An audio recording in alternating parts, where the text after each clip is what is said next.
She wanted to keep living, not just existing. Living. So she returned to class, stronger than before.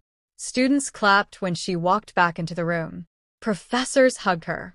And slowly, she finished the final semester one assignment at a time. Then graduation day arrived. Margaret stood in front of the mirror adjusting her cap and gown while tears filled her eyes. At 64 years old, she barely recognized the woman staring back at her. Not because she looked younger, but because she finally looked proud.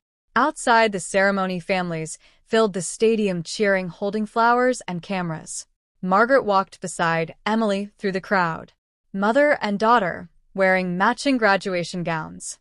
Two generations connected by one dream. As their names were called, they stepped onto the stage together.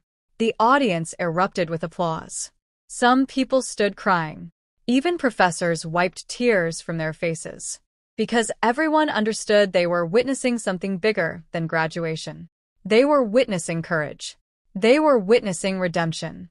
They were witnessing proof that dreams do not disappear with age. After the ceremony, Emily hugged her mother tightly and whispered, "You did it, Mom." Margaret smiled through tears.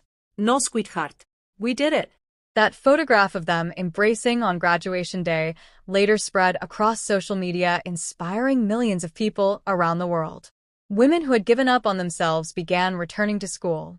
Mothers who believed life had passed them by started chasing forgotten dreams again. Older men applied for new careers.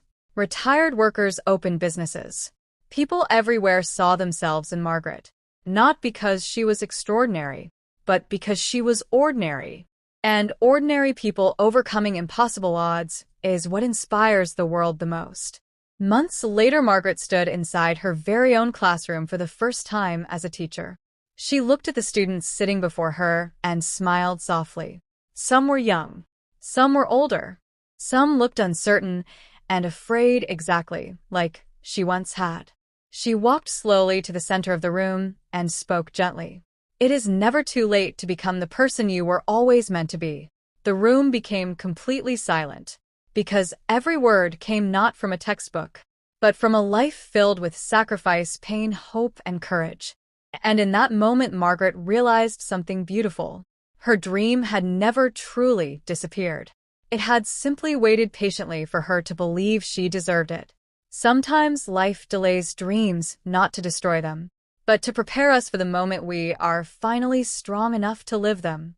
And somewhere beyond fear, beyond age, beyond regret, there is another version of ourselves waiting quietly for the chance to begin again.